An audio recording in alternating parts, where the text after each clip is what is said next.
Leur engagement d'aller au bout de cette aventure sud-africaine en battant hier les Black Stars du Ghana au tir au but, réaction des joueurs, de l'encadrement technique et des supporters.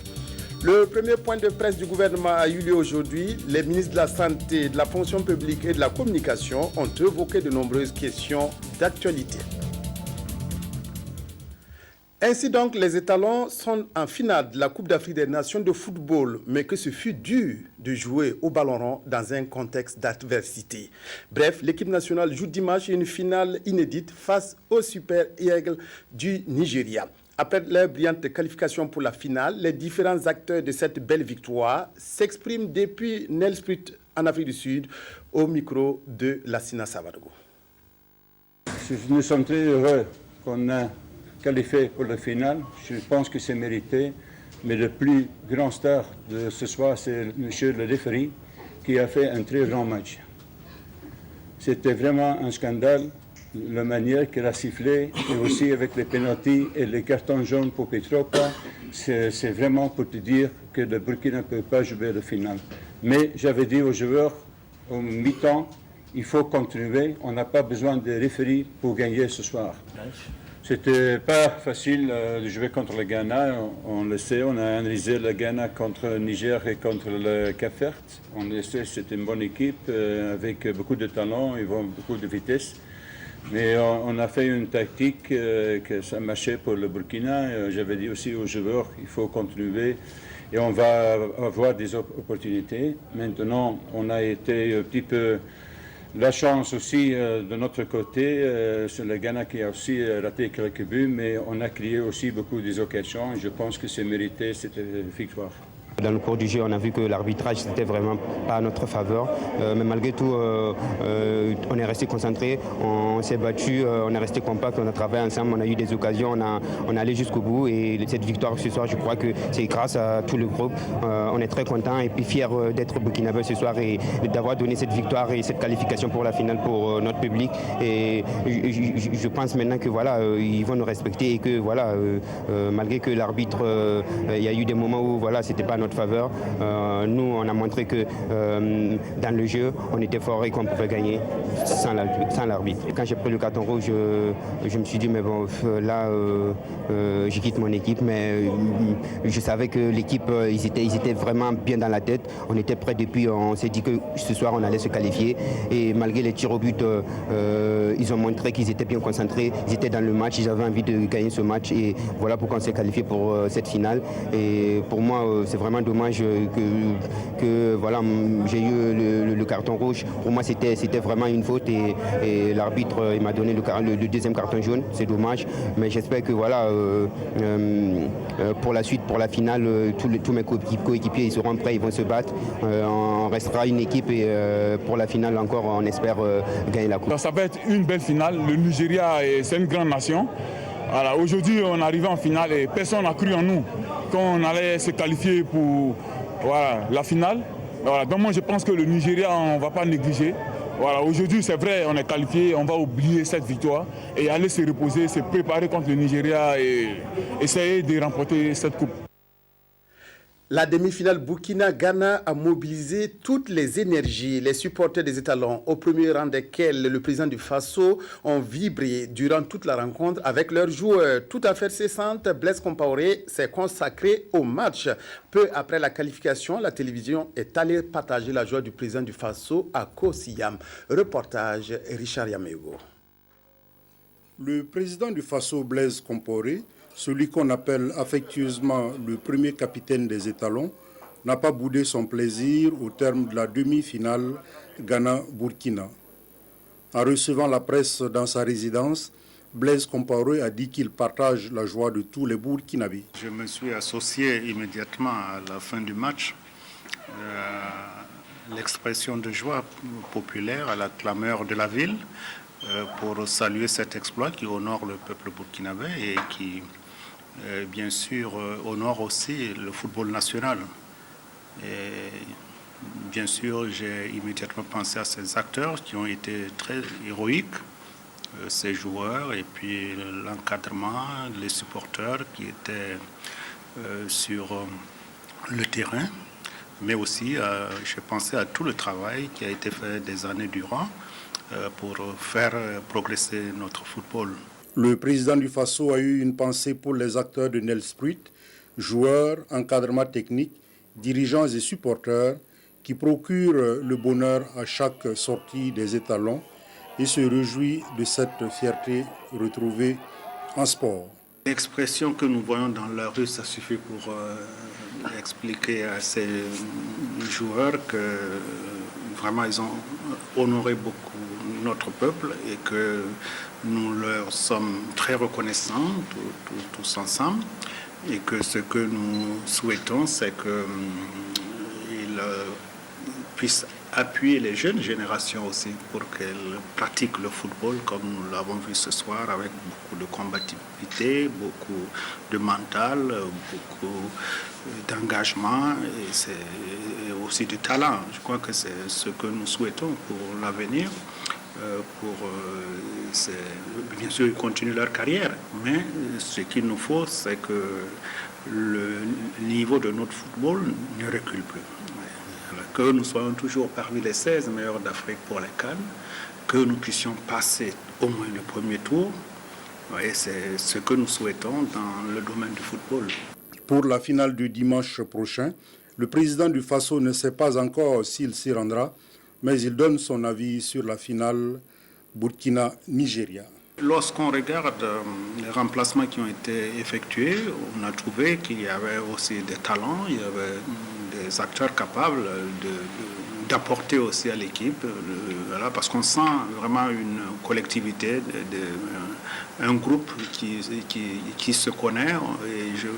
Et je crois que les talents que nous avons vus apparaître, même si c'est pour un quart d'heure ou 20 minutes, indique que par rapport au Nigeria que nous connaissons déjà, le match doit être intéressant. Les deux équipes ont déjà produit un beau football, mais je crois que ça va se répéter et que ça peut être comme dans la compétition du groupe. Oui, ça peut être un match assez équilibré et qu'il faut bien sûr beaucoup de chance pour une équipe entre les deux de gagner. Comme d'habitude, le président du Faso est assez mesuré dans ses propos, même si, comme tous ses compatriotes, il pronostique intérieurement étalon. La chevauchée fantastique des étalons à cette CAN ne cesse de séduire les supporters. Hier encore, ils étaient mobilisés comme un seul homme et la qualification pour la finale a comblé plus d'un Burkinabé. Voyez ce reportage à Ouagadougou de Jérôme Tiendrebego et de Adama Guiti. Hier, habitués à se faire étaler sur la place publique, souvent même pas des adversaires venus de nulle part, les étalons se sont complètement métamorphosés pour devenir bourreaux d'équipes des plus redoutées, et même quand les choses démarrent mal. Ces garçons ont tout simplement forcé le respect d'observateurs des plus sceptiques. Face à des étalons déchaînés et complètement décomplexés, les adversaires passent les uns après les autres à la trappe. Dans ce début de demi-finale face aux Black Stars du Ghana, les étalons sont menés 1-0 et malmenés par un arbitrage qui frise le ridicule. Mais les supporters ont appris en moins d'un mois à croire Dieu comme faire à leur sélection. Nous, on a toujours espoir et vu le jeu que le Burkinabé a développé, je pense qu'il n'y a pas de problème. À la seconde mi-temps, les 45 minutes, il faut seulement qu'on se mette au sérieux et qu'on puisse vraiment coordonner nos passes et qu'on puisse marquer le but. En deuxième mi-temps, il faut juste rester serein.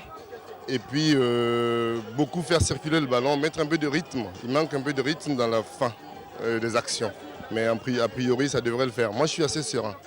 Mais en ce moment, qu'est-ce que Paul Puy doit faire pour justement donner du rythme à l'attaque? Je pense qu'il doit juste dire aux attaquants et au milieu de terrain de jouer un petit peu de façon synchrone. C'est-à-dire que synchronisé, c'est-à-dire que les mouvements soient ensemble. On supporte le Burkina, bien évidemment. Bien évidemment. On est où? On est à Ouagadougou. On supporte le Burkina. Il y a beaucoup d'ambiance ce soir, en tout cas. Donc on espère que le score va changer. Et ils mènent. Ils vont réussir à marquer contre les Ghanéens. On espère. Mais oui, on est confiants. On est là pour gagner. On a déjà gagné. On est en demi. Il ne peut plus rien nous arriver. L'arbitrage du Tunisien Jedidi a choisi son finaliste. Mais les garçons de Paul Puy contre vents et marées, force le passage pour poursuivre l'écriture de la plus belle page de l'histoire du football burkinabé en Afrique du Sud, justement, là où les choses sérieuses avaient commencé 17 ans plus tôt. En rapport avec le carton rouge de Jonathan Pitroapa, nous avons appris que la Fédération burkinabé de football a fait appel auprès de la CAF de la décision de l'arbitre tunisien de donner un deuxième carton jaune à notre virevoltant joueur. La CAF doit se réunir aujourd'hui pour donner une suite à cet appel burkinabé. L'ambiance était partout donc au beau fixe à Banfora dans les Cascades. Le match étalon Black Star a suscité beaucoup de passion. Retour sur ces moments d'euphorie dans la cité du paysan noir avec Karim Sissé. À ce match de demi-finale opposant les étalons du Burkina Faso au Black Star du Ghana, les supporters des poulains de Paul Put dans la ville de Banfora étaient au rendez-vous. Ici, il n'y a pas de village Cannes, on se contente donc des vidéoclubs. La première partie du match était décevante pour les supporters car l'arbitrage a beaucoup péché. Mais qu'à cela ne tienne, on est confiant et comme le dit l'adage, découragement n'est pas burkinabé. Bon, dans l'ensemble, la partie est très bonne. Et cette équipe de Burkina commence à m'étonner tout le jeu que Dieu fait. On a une équipe pas possible. Franchement, ce soir, même si on perd ce match, je me dis que c'est une finale pour nous. Parce que depuis là, on n'a jamais eu un match comme celle-là. Mais l'arbitrage ne me plaît pas, franchement. Ça, il faut qu'on le dise. L'arbitrage, c'est pas trop ça. À la reprise, malgré toujours l'obsession de l'arbitre à siffler en faveur de Black Star, les étalons vont revenir au score. Nakoulma a même marqué un but qui sera refusé. Pire, Jonathan Pitroapa sera expulsé dans les prolongations par un carton rouge. Comme le dit l'adage, il y a un Dieu pour les pauvres. Effectivement, le Tout-Puissant a tranché en faveur du 11 national burkinabé à l'épreuve des tirs au but. Bon, le but, comme on dit, l'arbitre est le seul maître sur le terrain. Sinon, je dirais que le but était bel et bien un bon but marqué, mais l'arbitre a refusé, on ne peut rien. Un carton rouge très très contestable aussi parce que non seulement Pitroapa méritait qu'on lui accorde un penalty et du coup on lui donne encore un deuxième carton jaune pour le sanctionner pour la finale. Vraiment, c'est pas très très joli à voir. Mais la partie était tellement fantastique qu'on ne peut rien dire. Mais l'arbitre là, on doit lui parler, l'arbitre là. Non, il ne voulait pas du bien des salons. Non, l'arbitre là. On avait tout confié à Dieu. Mais Dieu a voulu aussi qu'on gagne. On peut Dieu. On va prendre la coupe là. C'était pour nous. C'est pour nous.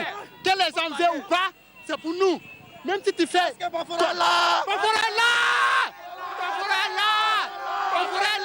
Une victoire que certains supporters de la ville de Banfora n'ont pas hésité de qualifier d'une victoire contre les Black Stars et l'arbitre. Une chose est sûre, ici dans la cité du paysan noir, cette précieuse victoire des étalons a été célébrée comme il se doit toute la nuit. Voilà, oublions les arbitres, ceux passés et ceux à venir. Le gouvernement renoue avec ses points de presse. Le premier de l'année 2013 s'est tenu ce matin et a réuni les ministres de la Santé, de la Fonction publique et de la Communication. Le ministre de la Santé, Léné Sebgo, a notamment évoqué la suite à donner à la plateforme revendicative des travailleurs de la santé. Léné Sebgo s'exprime au micro de Yacouba Gouro. Concernant la question donc du traitement de la plateforme revendicative du syndicat des travailleurs de la santé, il est peut-être nécessaire de rappeler que le 23 juin 2011, le SYNCHA, qui est donc le syndicat des travailleurs de la santé humaine et animale, a signé avec le gouvernement un protocole d'accord sur 31 points de revendication répartis en 3 titres. Alors, le bilan de la mise en œuvre de ce protocole d'accord n'a pas été jugé satisfaisant par le syndicat en octobre 2012 et c'est cela qui a justifié d'abord une grève totale de 96 heures du 13 au 16 novembre 2012 suivi d'un sitting de 2 semaines du 20 novembre au 1er décembre 2012 et enfin une grève des gardes et des permanences qui s'est étalée du 12 au 22 décembre 2012. Alors au titre donc du premier point qui concernait les conditions de travail qu'il faut améliorer, bon, le syndicat a noté des efforts du gouvernement, mais les trouve insuffisants. Donc, au titre de la gestion des carrières, le syndicat note une satisfaction à 60% des revendications Et enfin, au titre des points portant sur les rémunérations, notamment en ce qui concerne les indemnités de logement, de garde et de risque, alors il a indiqué son insatisfaction. Alors, dans la suite logique du dialogue que le gouvernement entretient régulièrement avec les partenaires sociaux, alors le gouvernement a fait une proposition, j'ai dit particulière parce qu'il sortait du cadre donc, des négociations gouvernement-syndicat, donc a fait une proposition au syndicat d'une valorisation de l'indemnité de garde, étant entendu que la grille indemnitaire globale était prévue pour être prise en charge lors des négociations entre le gouvernement et les centrales syndicales, comme je l'ai dit tantôt. Alors, cette proposition a été rejetée par les syndicats au motif que les montants proposés n'étaient pas suffisamment incitatifs. Alors, nous venons donc de leur transmettre une deuxième proposition qui nous semble digne d'intérêt. Alors, nous avons maintenu le contact avec le SYNCHA, comme d'ailleurs avec les autres partenaires sociaux du département, et nous avons ressorti le protocole d'accord pour mieux le suivre. Nous n'avons aucune divergence avec les syndicats sur les points du protocole d'accord que du reste le gouvernement a signé. Ce sont les modalités de mise en œuvre et les délais qui peuvent créer certainement des impatiences, et c'est pourquoi nous avons exhorté le syndicat à notre rencontre du 4 février dernier, donc il y a de cela 4 jours, à maintenir le dialogue afin que nous parvenions ensemble à des propositions sur les points qui n'ont pas encore trouvé de réponse acceptable pour les parties. Au cours de ce point de presse ont été aussi évoquées la reprise des négociations gouvernement-syndicat, l'organisation des concours directs et professionnels de cette année et la question des avancements des fonctionnaires. Le ministre de la fonction publique, du travail et de la sécurité sociale, Vincent Zankadé, se prononce sur tous ces points. Il s'exprime au micro de Yacouba Goro. Les négociations ont été prévues pour être reprises le 24 janvier 2013. Au 24 janvier 2013, compte tenu de la donne politique nationale, en particulier la formalité constitutionnelle consistant au Premier ministre à présenter un mois après sa désignation, sa déclaration de politique générale devant l'Assemblée, on a convenu, en accord avec le monde syndical, de reporter ces négociations pour le mois de février. Hier, après concertation avec les centrales syndicales, des propositions ont été faites au Conseil des ministres pour que ces négociations puissent reprendre les 25 et 26 février, donc au courant de cette année. En termes de besoins pour l'année 2013, des besoins ont été formulés par les départements ministériels ainsi que par les institutions et s'évaluent à raison de 2888 postes pour les concours professionnels et 8157 postes pour les concours directs. Au total, il est prévu 161 concours professionnels et 105 concours directs qui pourront être organisés. Pour les concours directs, les dossiers de candidature seront réceptionnés dans les 45 chefs-lieux de province et les 13 régions demeurent les centres d'administration des épreuves. Pour les concours professionnels, ils seront administrés dans le centre unique de Ouagadougou, à l'exception des concours professionnels de l'éducation nationale et de la santé. Un budget sera prévu en conséquence et un personnel sera mobilisé également pour faire face à l'ensemble de ces concours. Comme je vous le disais, ces concours vont suivre un chronogramme qui sera particulièrement rigoureux. Pour les concours professionnels, ils vont être incessamment lancés au courant de ce mois de février pour s'achever au courant du mois de mai à venir. Concernant les concours directs, ils vont être lancés au mois d'avril pour s'achever au plus tard en début octobre. À la fin de l'année 2012, on note au total 60 620 agents avancés, dont 31 586 pour 2010 et 29 034 pour 2011. La question de la mort de l'élève du lycée Saint-Viateur de Ouagadougou a été aussi une préoccupation des journalistes et du gouvernement. Le ministre de la Communication, porte-parole du gouvernement, Alain-Édouard Traoré, s'exprime sur cet homicide. Hier, en Conseil des ministres, nous avons travaillé sur la question. Nous avons discuté de la question et des instructions fermes ont été données. Plainte a été déposée. Le ministre de la Justice a été instruit de suivre et de diligenter. Au niveau du ministre de l'administration territoriale et de la sécurité, des instructions ont été données. Il semble que l'élément qui a donné le coup mortel est identifié, il est en fuite. Les services de police sont sur ses traces. Et au-delà de cela, et si vous lisez toujours le compte rendu du Conseil des ministres, instruction a été donnée au ministre de l'administration territoriale de réfléchir et de prendre les mesures idoines pour sécuriser justement nos établissements et d'enseignement au Burkina Faso, parce que je pense que ce sont des situations qui traînent depuis un certain temps. Il est temps maintenant qu'on arrête avec certaines situations qui sont préjudiciables à notre système d'enseignement. Autre point de l'actualité, le Japon va contribuer à la construction d'une école primaire dans le village de Sagare, dans la région du Nord. L'ambassadeur nippon et le président de l'association pour le développement des villages de Twelea ont signé aujourd'hui un contrat de don d'environ 56 millions de francs dans ce sens. Une nouvelle école verra le jour pour soulager les élèves du village qui suivent actuellement les cours sous une paillote. Moumouni Soubega. L'acte est posé entre deux personnes, mais son intérêt est national. Avec le président de l'Association pour le développement des villages de Twelea, l'ambassadeur du Japon au Burkina matérialise un contrat de don d'environ 56 millions de francs CFA pour la réalisation de l'école primaire de Sagare dans le Passoré. Notre coopération financière dont 30% ont été versés dans ce domaine-là. Donc c'est avant mon départ définitif de ce pays. C'est très symbolique de pouvoir procéder à cette signature de don au micro-projet, c'est-à-dire au projet de la construction de l'école. C'est un projet de longue date qui va bientôt aboutir et ses initiateurs s'en réjouissent. On s'est retrouvés 5 années avec des élèves, sans classe et puis sans logement. Donc c'est ça qui a motivé surtout l'association à mettre l'accent et à faire de sorte que ça puisse se réaliser dans les meilleurs délais.